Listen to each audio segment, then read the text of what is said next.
तो दोस्तों, आज मैं आपको अपनी सच्ची कहानी बताने जा रही हूँ। मैंने एक पेंटर को बुलाया अपने घर और मेरे पति की नाव दिखाकर कहा कि इसको पेंट कर दो। उस पेंटर ने पेंट लेकर उस नाव को लाल रंग से पेंट कर दिया, जैसा कि नाव का मालिक यानी कि मेरा पति चाहता था। फिर पेंटर ने अपने पैसे लिए और चला गया। अगले दिन पेंटर के घर पर वह नाव का मालिक या कि मेरा पति पहुंच गया और उसने एक बहुत बड़ी धनराशि का चेक दिया उस पेंटर को। पेंटर भौंचक्का हो गया और पूछा, ये किस बात के इतने पैसे हैं? मेरे पैसे तो आपने कल ही दे दिया था। मेरा पति ने कहा, ये पेंट का पैसा नहीं है, बल्कि ये उस नाव में जो छेद था उसको रिपेयर करने का पैसा है। पेंटर ने कहा, अरे साहब, वो तो एक छोटा सा छेद था, सो मैंने बंद कर दिया था। उस छोटे से छेद के लिए इतना पैसा मुझे ठीक नहीं लग रहा है।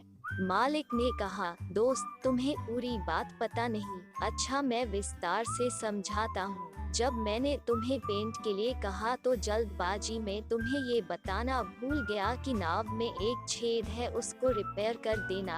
और जब पेंट सूख गया तो मेरे दोनों बच्चे उस नाव को समुद्र में लेकर नौकायन के लिए निकल गए। मैं उस वक्त घर पर नहीं था, लेकिन जब लौट कर आया और अपनी पत्नी से ये सुना कि बच्चे नाव को लेकर नौकायन पर निकल गए हैं, तो मैं बदहवास हो गया, क्योंकि मुझे याद आया कि नाव में तो छेद है। मैं गिरता पड़ता भागा उस तरफ जिधर मेरे प्यारे बच्चे गए थे, लेकिन थोड़ी दूर पर मुझे मेरे बच्चे दिख गए जो सकुशल वापस आ रहे थे। अब मेरी खुशी और प्रसन्नता का आलम तुम समझ सकते हो। फिर मैंने छेद चेक किया तो पता चला कि मुझे बिना बताए तुम उसको रिपेयर कर चुके हो। तो मेरे दोस्त, उस महान कार्य के लिए तो ये पैसे भी बहुत थोड़े हैं। मेरी औकात नहीं कि उस कार्य के बदले तुम्हें ठीक ठाक पैसे दे पाऊं। जीवन में भलाई का कार्य जब मौका लगे हमेशा कर देना चाहिए, भले ही वो बहुत छोटा सा कार्य ही क्यों ना हो, क्योंकि कभी कभी वो छोटा सा कार्य भी किसी के लिए बहुत अमूल्य हो सकता है।